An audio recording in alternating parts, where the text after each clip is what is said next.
Thanksgiving break. Just a reminder, we are also broadcasting to everyone in HSE High School. So, it's not just this group, we have about 3,450 other viewers, approximately. So good morning, Noah. All of us face challenges every single day. Challenges are a part of life, and facing challenges is what makes us stronger. We are here this morning to honor one of our own, Noah Malone, a former Royal who has experienced extreme challenges, but did not let those challenges get in the way of his achievements. Before we begin, we have some special guests with us today. Dr. Stokes, Superintendent of HSE Schools, Dr. Kegley and Ms. Lippy, Assistant Superintendents.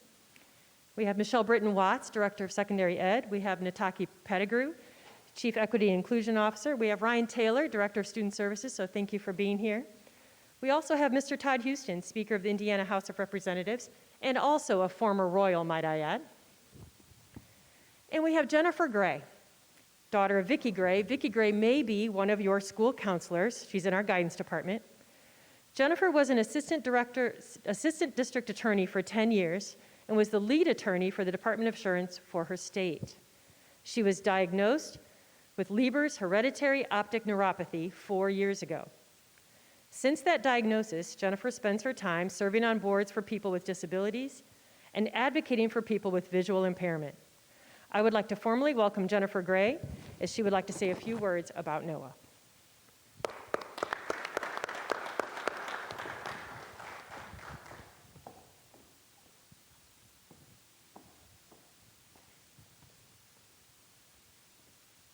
Good morning. Thank you for that introduction. I appreciate that. I am Jennifer Gray, and I do have a few words to say about Noah and his accomplishments, but I believe we have a short video to play first, so if that's ready to go.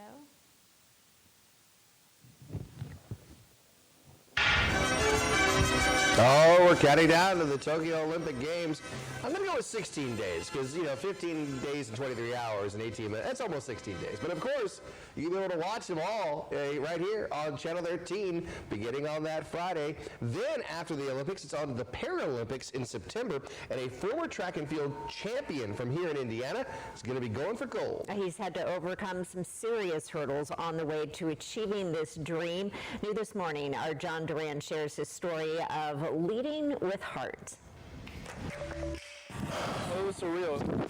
A lot of, work has paid off, so it was definitely a sigh of relief that I'm done with that part of the anxious feeling. Representing his country has been a long traveled journey. Man, it was hard for sure because, I was 13. Noah Malone had to relearn everything after losing most of his eyesight as an 8th grader. I didn't know how to handle major events like that in my life yet, so it was hard, especially knowing that it will keep getting worse over that span of the year. He was diagnosed with Leber's hereditary optic neuropathy. What that does is it strips away most of my central vision and leaves me with peripheral vision outside of my eyes, so I can see just in the corner of my eyes a little bit and just around the central part of my eye. An athlete all his life, he wondered if that could put an end to his sprinting career. For track, it was more so just knowing if I would be able to compete on that same elite level like I was before, and that was the hardest part because I was still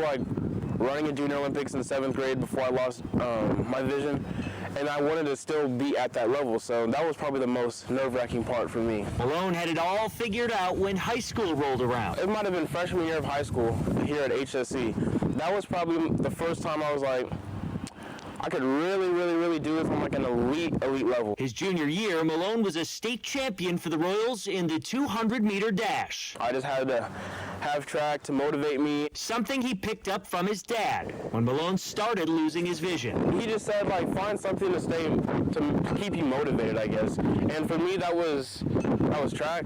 So, I had goals of becoming a state champion, going D1, all these different goals for track. And I didn't really want my vision to get in the way of that. Having a very good supporting team around you and having that one thing that keeps you motivated and happy no matter what.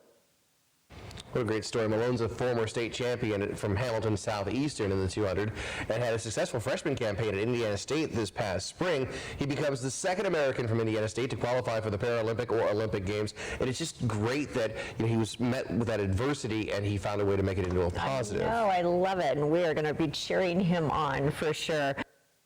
So my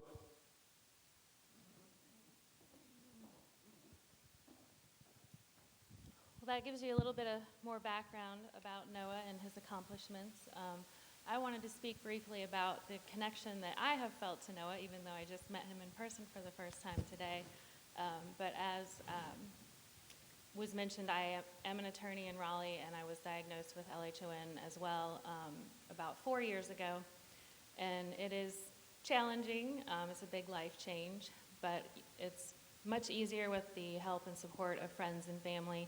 And I know Noah has a very supportive family and community, which has helped him get to where he is. I've spoken with his mother several times. I've met his sister and dad who are here today, and has a very good support network there. I was lucky enough to have that as well. But what I realized as I was going through the journey of dealing with life without vision, that I not only needed the support of my friends and family, I really needed to see somebody who had been through something similar and see what they were able to accomplish with the same challenges that I was facing. And so that's when I heard about Noah, and my mom mentioned that he had actually gone to her high school.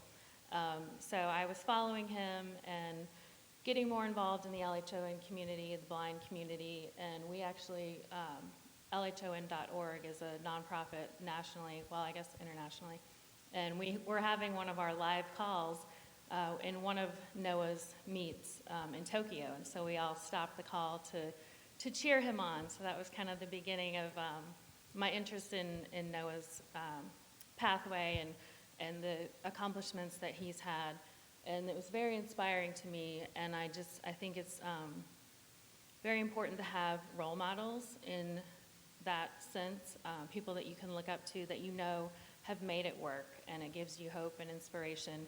And I know Noah takes it very seriously. He's not just an amazing athlete and student, he also takes his role as a role model very seriously as well. You can tell from interviews he's given that he's happy to share his story if it can help anyone going forward. And I think that's so important because we will all face challenges and adversity in our lives. And to have someone who's already paved that pathway for you and made it a little easier going forward for everyone who comes after them is an amazing role to play. And I know for me personally, seeing Noah be so accomplished and determined and brave really inspired me to do the most that I can do with my life as well, even facing the same challenges. And I just wanted to say that not only, Noah, are you doing this for yourself and for your friends and family and for your community, and the blind community, the disabled community, but for anyone who's going to face adversity, which would likely be all of us at some point in our lives. So you really pave the pathway to show people that you can still have an amazing life and accomplish anything you want to. So Noah, I not only congratulate you for your accomplishments, but I thank you for giving me hope and inspiration.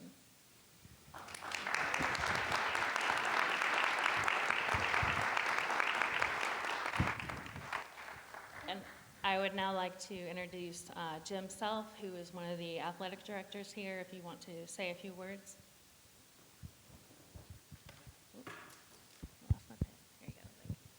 Well, I asked Noah how he wanted to do this. You know, he's done a TED Talk, he's spoken a lot of different situations, and we talked over Thanksgiving break, and I said, Noah, how about I just ask you a few questions? And I think he thought that might have been the easiest. You agree? Yeah. You nervous about this? No. You're not? No. Is that because of me that you're not nervous? Or you just speak so much that this doesn't make you nervous? Probably both. You know, I've known you for how long, so. 6 yeah. years. 6 years, so yeah, I trust you. I'm nervous. I'm speaking to the most accomplished athlete in Hamilton Southeastern history, and one of our favorite alumni here. I'm speaking in front of Superintendent, I'm nervous. 3,400 people might be All watching. right. Well, when you say it like that, all right, maybe. A Make little. me look good. Okay. Make me look good. You didn't get a list of these questions. Okay, I'm nervous. All right. Okay, that's good. Now we're both on the same playing field. Noah, who'd you bring with you today? So I brought my dad sitting right there, and I brought my sister Zion Malone, who goes to Fall Creek Junior High. Zion just gave us a look like you didn't really have to introduce me. Tell me about your relationship with Zion, your little sister. Yeah, I mean, you know, I hang out with her all the time. Like, we joke around all the time. We go places together. So it's like, yeah, like, in a way, she's like my best friend. So it's my sister and also somebody I spend a lot of time with. So. I'm going to ask her afterwards if she thinks you're her best friend. I hope so. She help you pick out clothes? She's honest with me. She'll be like, no, that doesn't look good. And that's She like, tell you if it matches or not? yeah, that's like 9 out of 10 times she'll say no. So. Okay. Zion, do you ever think about just messing with him? I would too. I would. Yeah, that matches, Noah. No, it doesn't. Noah, you're a Paralympian. Yeah. How cool is that? Huh? It is a great day for me. It's a great day for Hamilton Southeastern Athletics that we can honor you. Noah, Thank you. what does it mean to be a Paralympian? It means a lot. I mean, especially with the games getting pushed back, well, to this year from last year. It was like a whole nother year of stress and waiting if you're going to make the team. So back in June, when I figured I was going to make the team after trials, you know, it was a sigh of relief. It was also just another layer of anxiety because you got to go to Tokyo and actually get the job done. But no, it was a huge honor to represent the country, represent Fishers, HSC, Indiana State. So, yeah, I'm just happy about the opportunity. It was a good time. What a blessing. What a blessing.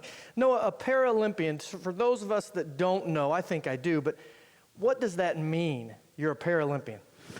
Yeah, so, I mean, the Paralympics in general, people sometimes could get it confused with other things, but it's basically, it's under the umbrella of the Olympics, but it's for physically disabled athletes, such as myself, so visually impaired, cerebral palsy, if you're in a wheelchair, like if you're paralyzed. There's countless of disabilities that would fall under the Paralympics, so it's the same thing, but just, you know, for disabled people. Noah, what was your favorite part? Honestly, you'd probably get a kick out of this. I'm going to answer for you when you're done, so go ahead. All right, so we'll see if it matches. My favorite moment was the 400. It was, to be specific, the 400 finals. Honestly, for a couple reasons, because I ran 47.9, and before Tokyo, trials I ran 49. So I PR'd by a whole lot, and I really wasn't expecting that. So that was probably it was a huge, like, just weight off my shoulders to run that type of time. And I don't even train for it. I don't run the 400, so it was like another cool moment. I got silver in that event, so that's always a good feeling to get silver. You know, obviously I want to shoot for gold, but, you know, any medal is not guaranteed when you're at that level. So I was cool with it. So there was that. I mean, it was in the rain, so like the conditions were terrible, and then, you know, to still have a performance like that, yeah, it was great. So tell us, you silver medaled in the 400. What else? So silver medal before the 4, I had the 100, and I had silver medal in the 100 as well. So silver, and then the relay, the universal relay got gold. So silver, gold. Gold medal. Yeah. No, am I correct that gold medal, you're standing on a platform, they're playing the national anthem? Yep. We That all doesn't had get any better than that. It doesn't. It doesn't get, maybe the Hamilton Southeastern School song, but Yeah, that's a close second. it's a close second. No, I thought for sure, and those of you that know Noah, I can speak to Coach Alano out there and Zion, his dad. I thought for sure you might tell me about the gear, the swag that you got for being a USA Olympian. You like that stuff? Yeah, okay. All right. I forgot about that part. But yeah, so that it was great. I mean, you know, they gave us stuff before, but the biggest surprise for me, which I kind of knew, but we kind of didn't. But when we got to the village in Tokyo, they had 2 like big suitcases full of stuff and like shoes and stuff. So that was like a big surprise because like when that happened, I think that's really when it hit because it's before the races. That's like, wow, like we're like really in Tokyo about to run and like we're really on like Team USA. So, you know, it was a cool feeling to, it was a surreal moment right there. So, And no, I'm correct that mom, dad, sister were not in Tokyo. No family, no friends, no spectators in general in Tokyo. So it was different. You were just competing.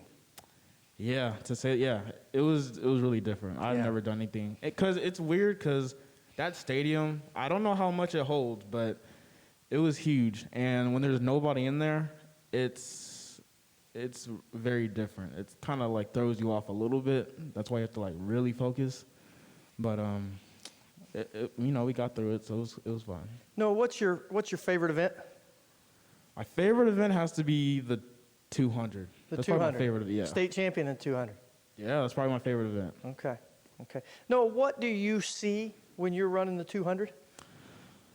You know, I get that question a lot, and it's like, I see well enough to see the lines, so I can stay in my lane and even the curves. So I've never like ran out my lane or anything like that. But once I'm down on the straightaway, I can't see the finish line from probably about, well, honestly, I can't see it until I'm 10 meters probably away from it. So I just run, but I've been running so long, it's just like I know where the finish line is in a sense, but it's like once I'm on it, then I can see it. So it's like muscle memory at this point. And Noah, I remember when you were here, you would get other sprinters, and even with me or coaches, you would walk a track if it was a new track for you. Yeah. To figure out where the finish line was, correct?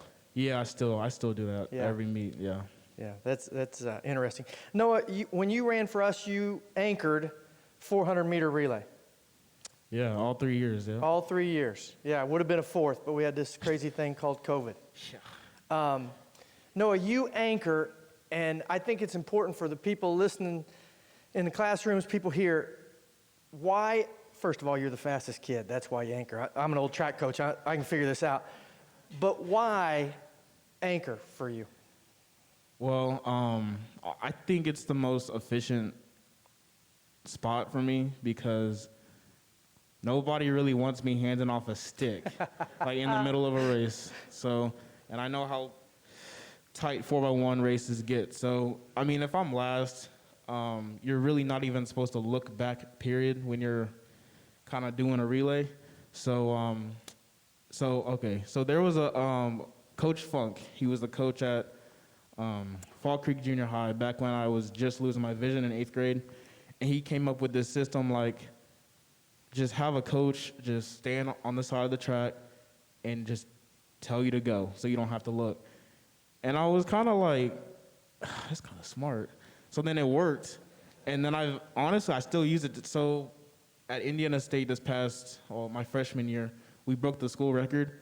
And I was using Coach Funk's like idea of the just say go and then just give me audibles. So it's worked every single time I ran with HSC. It worked in Fall Creek, and I still I'm on the Indiana State 4x1 team now, and I'm anchor, and it works there too. So yeah, it paid off. Because most relays, you look at a spot when incoming runner hits that spot, I take off. You can't do that. No, yeah, I can't. If I put down tape, I wouldn't be able to see it, so there's no point in that. Noah, what can't you do that you want to do? Honestly, nothing. I could do everything I put my mind to still. Like, I would maybe do it in a different way, but I could still do it all. You remember when you drove my golf cart? Oh, yeah. What in the world were we doing? It was a bad day. Oh, Things weren't going okay, well. yeah. And I thought it would be a good idea to give a legally blind kid the opportunity to drive my golf cart. Yeah, I did it, though. Miss Kicksmiller was in on that. Didn't crash. No, you listened to verbal commands very well that day. Miss Kicksmiller was holding on for dear life. I just kept pushing the gas pedal, go. It worked, though. I figured they'd buy us a new one it was a good excuse. We got back to the school. We did. So. You want to drive a car? Oh, me? Yeah, can you? Maybe the parking lot. We'll get Mr. Rent's car after this.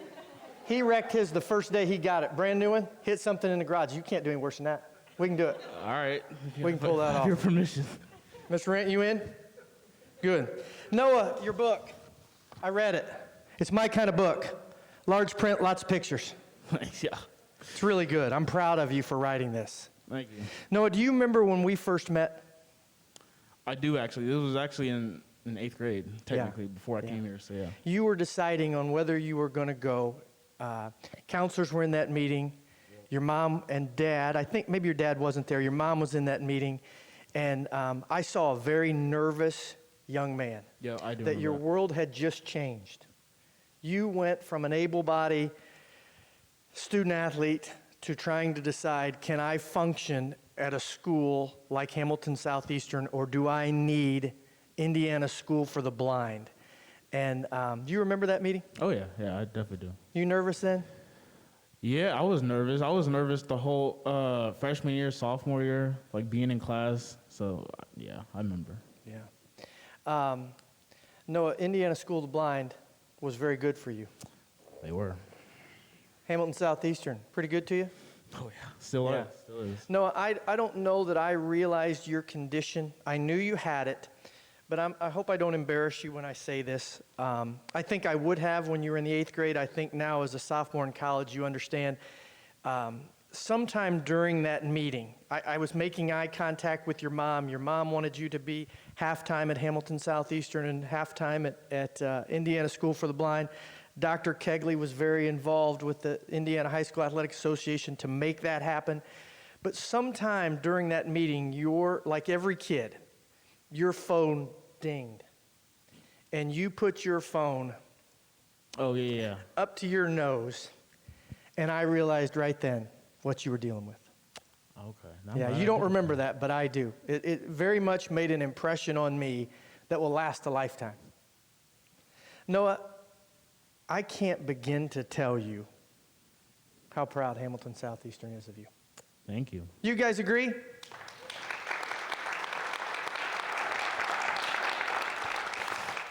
Noah, we got some athletes in here. We got some student athletes watching. We got students with disabilities in our classrooms. Share a message with them. What would you tell them? What's your takeaway to give them today?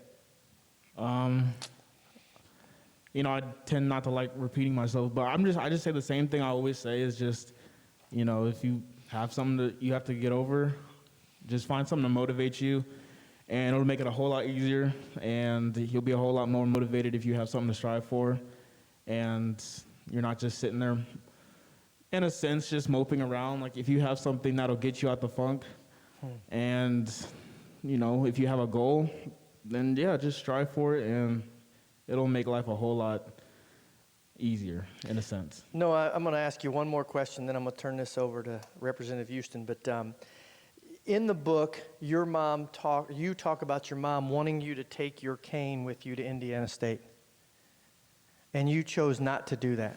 Oh, yeah. And you said in the book, and correct me if I'm wrong, that you use your voice to advocate for yourself. Yeah.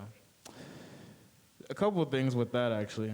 Back when I was that happened freshman year. So back in freshman year and sophomore year, I wouldn't say embarrassed to use a cane, but I didn't really like broadcasting that I was visually impaired to people. So, because, it may bring jokes or whatever.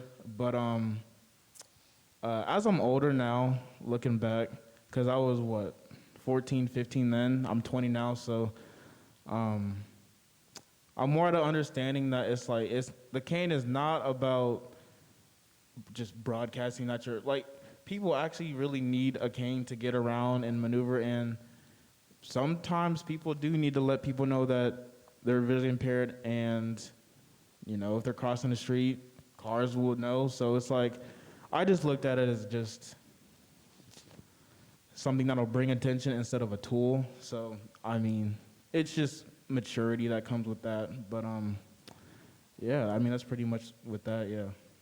I think we all remember in high school, it's not easy to be 14, 15 years old. No, not especially with like a visual impairment condition with a classroom of 30. So No yeah. question. Yeah, I know how it is. Noah, I love you. Love you too. Thank you. I'm proud of you. Thank you. Really appreciate it. You have a tremendous platform to share a story. Jennifer, thanks for bringing this together today. Yeah, What a thank you. blessing.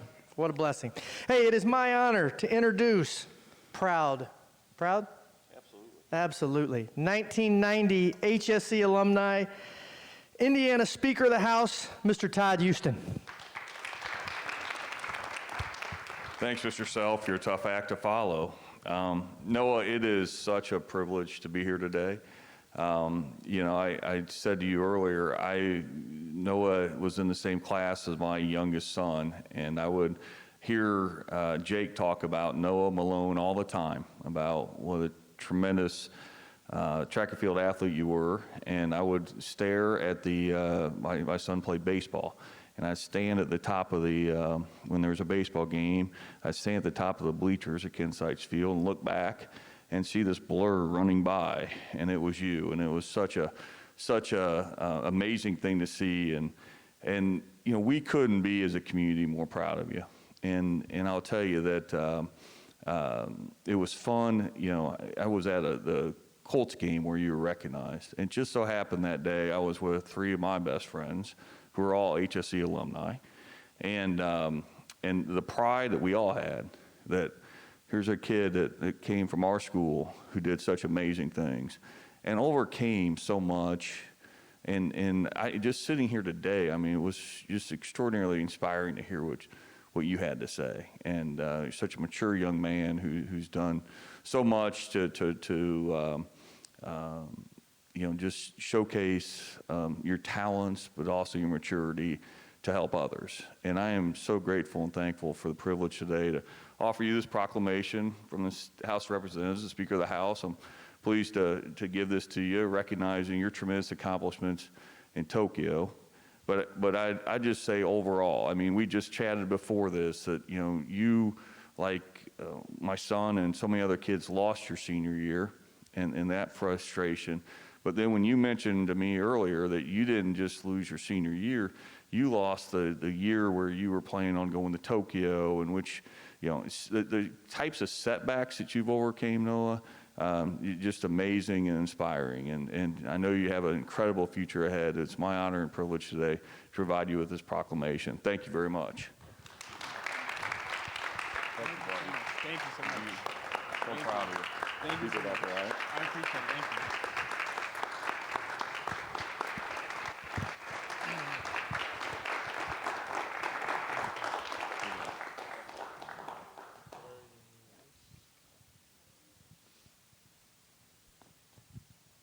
That was awesome.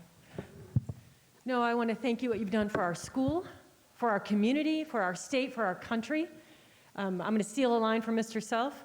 It is a great day to be a Hamilton Southeastern Royal. Thank you. Thank you all for being here.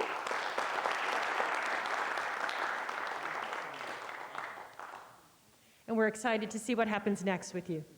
Have a good day.